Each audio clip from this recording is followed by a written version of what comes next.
Bueno, y ahora estamos con Pascual Serrano, periodista, fundador de rebelión.org.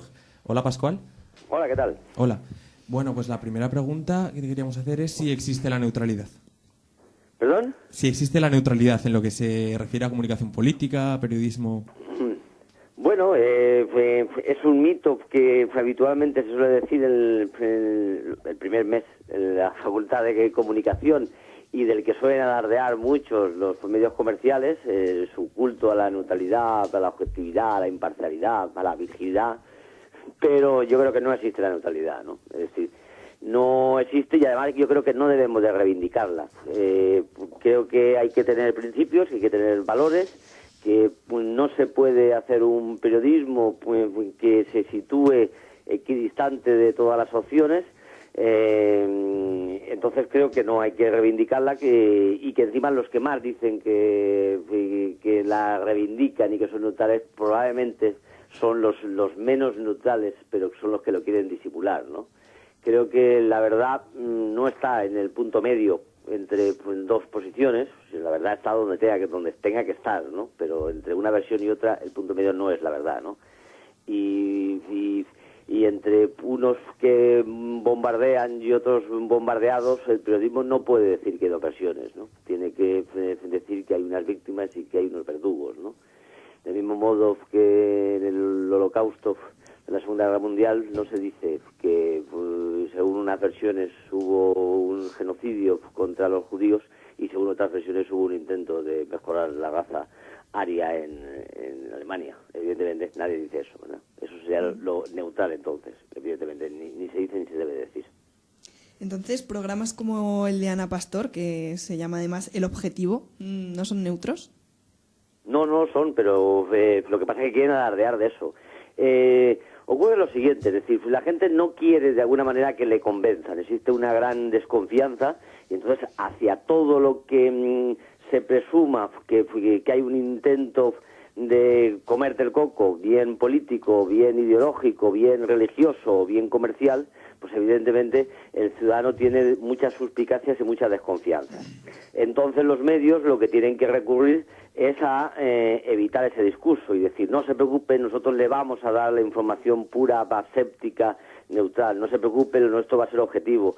No hay más que ver cómo son las cabeceras de los periódicos, todas tienen un nombre absolutamente límpido, ¿no? El País, ABC, El Tiempo, El Universal, El Nacional, El Mundo, ¿no? Todos tienen unos términos absolutamente neutrales, ¿no? Y las televisiones ya son números, es decir, ya es el colmo de la objetividad. Fíjate, si hasta tienen un número para denominarse, ¿no?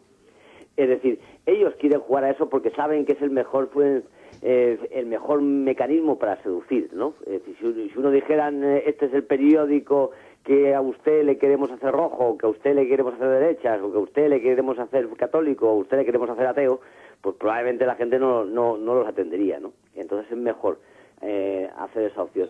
No, pero además la prueba más clara de que no se puede ser objetivo ni neutral es la elección del tema. Pues si Ana Pastor, cuando Ana Pastor decide si voy a entrevistar a un preso de ETA o una víctima de ETA, pues evidentemente te estás tomando una determinada posición.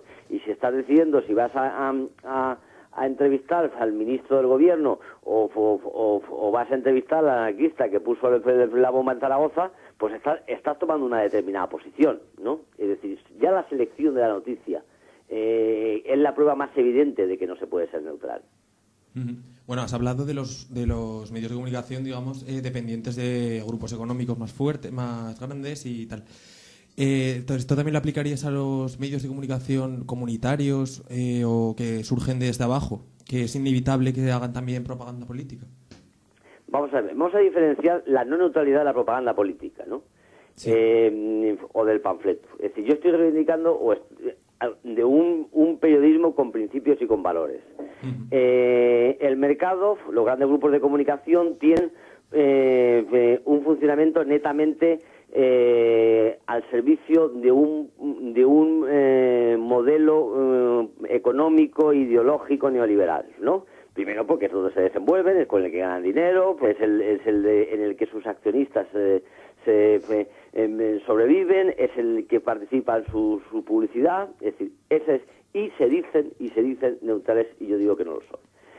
A continuación reivindico que no existe la neutralidad y que se diga sin ningún problema. Pero la no neutralidad que yo reivindico no es la de estar al servicio de unos inversores o de un modelo neoliberal porque es el mecanismo con el que gana dinero esa empresa, sino el de unos principios y unos valores, ¿no? Principios y unos valores que son desde medioambientales, de justicia social, de reparto de la riqueza, de recursos, de unos derechos sociales para los ciudadanos. Y eso también se hace con periodismo. Y cuando digo un periodismo no quiere decir ni propaganda política, ni siquiera digo con militancia, fíjate, ¿no? Digo con periodismo, es decir, facilitando datos, con información, documentándose, con buenos reportajes, explicando lo que sucede con contexto y con antecedentes, dejando claro quiénes son los responsables de determinadas cosas, quiénes son las víctimas y quiénes son los culpables. Eso no es hacer militancia, yo creo que eso es hacer un periodismo con valores. ¿Y sería, por lo tanto, más honesta la propaganda política que se hace desde un partido político que la propaganda política encubierta que se hace desde los mass media? Lo que pasa es que la propaganda política que se hace en un medio de un partido político no es periodismo. Quiero decir, está bien, yo no quiero decir, si le llamamos propaganda política, estamos quizás formando a la gente en una determinada ideología, estamos organizando a una determinada militancia, unos simpatizantes en una determinada lucha, estamos intentando inculcar principios y valores, pero no es periodismo, ¿no? Es otra cosa, ¿no? Que está bien que lo haya, ¿no? A mí no me parece mal, ¿no? Pero yo creo que el periodismo es otra cosa, es facilitar una determinada información, unos determinados contenidos, unos determinados datos con un contexto y con unos antecedentes, es lo que he dicho antes, ¿no? Entonces, periodismo es cuando tú estás informando de lo que sucede en el mundo, estás interpretando y analizando el mundo, ¿no? Y eso se puede hacer con una intencionalidad política, en base a unos principios y unos valores, o se puede hacer simplemente por unos intereses económicos y empresariales, ¿no? Sí, y le queríamos preguntar también por la lucha de clases y el periodismo, porque escribió usted el prólogo del libro de Camilo Taufik sobre periodismo y lucha de clases. ¿Qué opina de esto? ¿Se refleja la lucha de clases en el periodismo? Totalmente, es decir, pues yo creo que lo que hay que no dejar de recordar es que todo lo que sucede en nuestra sociedad es el resultado de una confrontación de clases, de unas clases sociales, ¿no? Ese yo creo que es la gran estrategia del pensamiento dominante, es intentar superar cualquier interpretación de clases. Esa famosa frase de que todos tenemos que remar juntos, de que todos tenemos que buscar consensos, de que de la crisis vamos a ir todos apoyándonos, es una tremenda estupidez, es decir, porque los intereses están enfrentados, ¿no? Quiere decir, si usted decide que facilita, si usted decide que los convenios laborales, las negociaciones colectivas de los trabajadores van a cobrar medio punto menos, es porque lo va a ganar un empresario, es decir, entonces hay un interés enfrentado. Si tú dices que vas a bajar las ayudas para la educación pública, habrá alguien en los colegios privados que gane. Si tú dices que privatizas la sanidad, eso a unos perjudica y a otros beneficia. Es decir, no estamos todos en el mismo barco. Es decir, estamos cada uno en un barco diferente, ¿no? Y con el modelo que ellos quieren hay barcos que van hundiendo a los de al lado, ¿no? Es decir, hay que explicar y seguir insistiendo que la lucha de clases existe. Y en los medios de comunicación, evidentemente, también los medios de comunicación sirven a una clase o a otra, ¿no? Es decir, pueden servir, a una clase oligarca que es la que controla todas las palancas económicas del modelo económico mercantil, o sirves a las grandes masas ciudadanas participando de unos principios y los derechos de igualdad, de justicia social o de estado de bienestar a favor de eso. Es decir, según estés optando por unos u otros, estás posicionándote en el marco de las clases sociales. Y cuando yo reivindico un periodismo con principios y valores, entiendo que el principio y valor que propugno es el de estar con las grandes masas populares, es decir, con la clase sociales más humildes y en clara confrontación con las clases sociales dominantes. Vale. ¿Y podríamos comparar el papel que juega un periodista con el que juega un policía para los intereses del Estado, siendo uno formando parte uno del aparato represor y otro del aparato ideológico? Bueno, yo no llegaría a ese punto. Alguna vez he comparado un periodista, digamos, con el administrativo de del ministerio perfectamente de una dictadura, ¿no?